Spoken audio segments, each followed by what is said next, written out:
نہیں تو یہ ڈیسائیڈڈ ہے کہ بجلی چوری روکنے کا بس یہی طریقہ ہے کہ لوڈ شیڈنگ کی جائے گی وہاں پہ؟ سر نہیں، بجلی چوری روکنے کا یہ طریقہ نہیں ہے، نقصان کم رکھنے کا طریقہ ہے. ہاں، بجلی چوری کا کرنے کا کم کا نہیں ہے، اس سے ضرور لوگوں کو وہاں اب لائن لاسز جو ہوتے ہیں تو اس کے لائن لاسز بھی ہمارا قصور، ہمارے محکمے کا بھی قصور ہے. ہاں ہمارے محکمے کے لوگ سلیم بھائی لوگوں کو کہتے ہیں کنڈا لگاؤ میٹر مت لو، تو میٹر کے پیسے دینے کے بجائے 4,000 روپے مہینہ مجھے دے دو.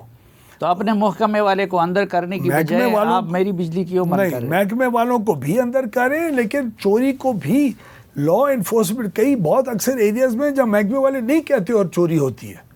ٹرانسفارمرز اب میں آپ کو بتاؤں بلوچستان میں 28,000 ایگریکلچر ٹیوبویلز ہیں، ٹھیک ہے سر، جو جی رجسٹرڈ ہیں.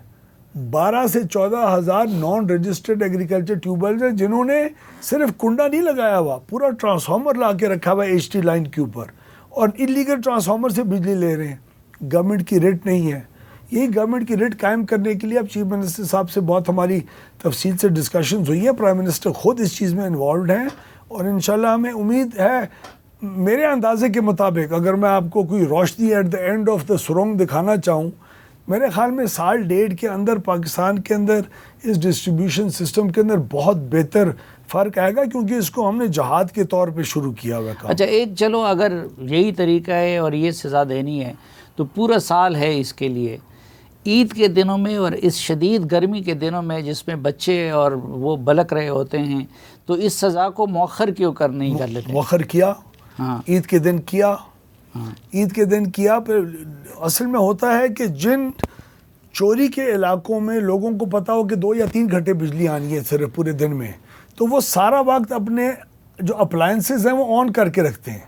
استری بھی آن، فریج بھی آن، ہر چیز کا کام انہی 2-3 گھنٹوں میں کرنے کی کوشش کرتے ہیں. وہ جب لوڈ آپ کا جو سینکشن لوڈ ہوتا ہے وہ جب فل لوڈ پہ کام کرتا ہے اس میں سسٹم کی ٹرپنگ آتی ہے. یعنی اگر آپ کا 24 گھنٹے کام ہو تو آپ 1 گھنٹہ استری استعمال کریں گے، اگلے گھنٹے میں کچھ اور کام کریں گے. یہاں سارا کانسنٹریٹڈ کام ہوتا ہے بیکاز بیچاروں کے پاس 3 گھنٹے کے علاوہ بجلی نہیں ہوتی، تو وہ سسٹم بھی ڈی اسٹیبلائز ہوتا ہے. اس کی وجہ سے ٹیکنیکل فالٹس بھی آتی ہیں اس کی. اور پچھلے دنوں میں عید کے دنوں میں اگر میں آپ کو عرض کروں، بہت سارے جنوبی جو اضلاع ہیں KPK کے اور پنجاب کے، وہاں بہت میجر قسم کی آندھیاں بھی آئی ہیں اس عید کے دنوں میں. اور پچھلے 5-8 دنوں میں بہت سارے علاقوں میں، سندھ میں بھی، جنوبی پنجاب میں بھی، خیبر پختونخوا کے جنوبی اضلاع میں بھی بہت ساری آندھیوں کی وجہ سے بھی کافی ایشوز آئے ہیں، پرولونگڈ آؤٹیجز ہوئی ہیں جو نہیں ہونی چاہیے تھی. ہمارا بھی کام ہے ہماری کمپنیوں کا کہ اگر لائن کو کٹ جاتی ہے تو ہمیں ریگولیٹر نے، نیپرا نے 12 گھنٹے کا وقت دیا ہے، 12 گھنٹے میں اس کو ٹھیک کرو. ہم 12 گھنٹے کے بجائے 28 گھنٹے 36 گھنٹے میں ٹھیک کر رہے ہوتے ہیں. یہی وہ کمزوریاں ہیں جو ڈسٹریبیوشن کمپنیز کے بہتر بورڈز اور مینجمنٹ نہ ہونے کی وجہ سے بھی میں نے انہیرٹ کی ہیں. انہی چیزوں کو ہم چیلنج کے طور پہ انشاءاللہ آگے ٹھیک کرنے کا ارادہ رکھتے تو ہیں. یہ ڈیسکوز جو ہے وہ صوبوں کے حوالے کیوں نہیں کرتے؟ مثلا خیبر پختونخوا کے اگر 3-4 ڈیسکوز ہے تو وہ خیبر پختونخوا کے حوالے کر دے.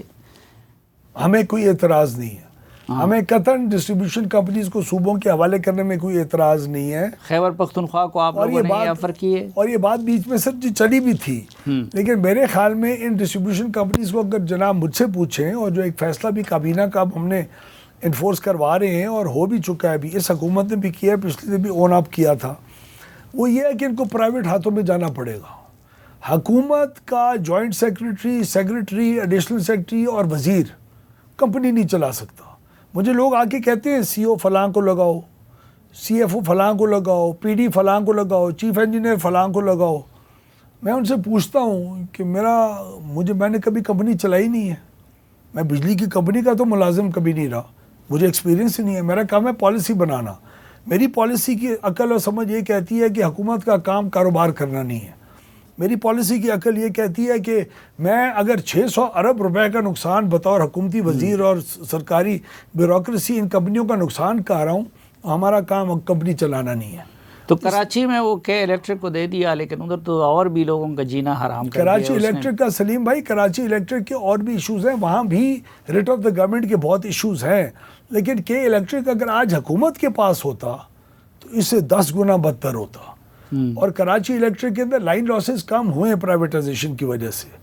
یہ بھی میں جناب کو عرض کروں کہ کراچی الیکٹرک کی کوئی پرائیویٹائزیشن کوئی ماڈل پرائیویٹائزیشن نہیں تھی. اس پرائیویٹائزیشن کے کانٹریکٹ کے اندر خد و خال کے اندر جو معاہدے کیے گئے، جو معاہدے سمجھ کے بغیر کیے گئے، جلدی میں کیے گئے، غلط کیے گئے، اس میں بہت کچھ سیکھنے کو آج ہمارے پاس ہے.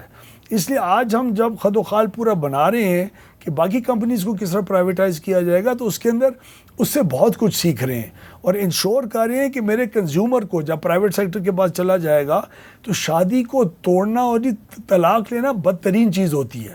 ہم نے تو مل کے رہنا ہوگا نا ان نئی کمپنیز کے ساتھ، تو ان کے ساتھ کس طرح رہا جائے گا. تو اس کے اندر ہم بہت کیئرفلی، آج کل میرا سارا فوکس یہی ہے کہ ایسے حالات پیدا کر لیں جو سال 1.5 سال کے اندر یہ تمام کمپنیاں، اگر انویسٹر کی ضرورت ہو، اگر اس کی مانگ ہو انویسٹ کرنے کی، تو ہم اپنی کمپنیوں کو بیچنے کے لیے سال 1.5 سال کے اندر تیاری پوری پکڑ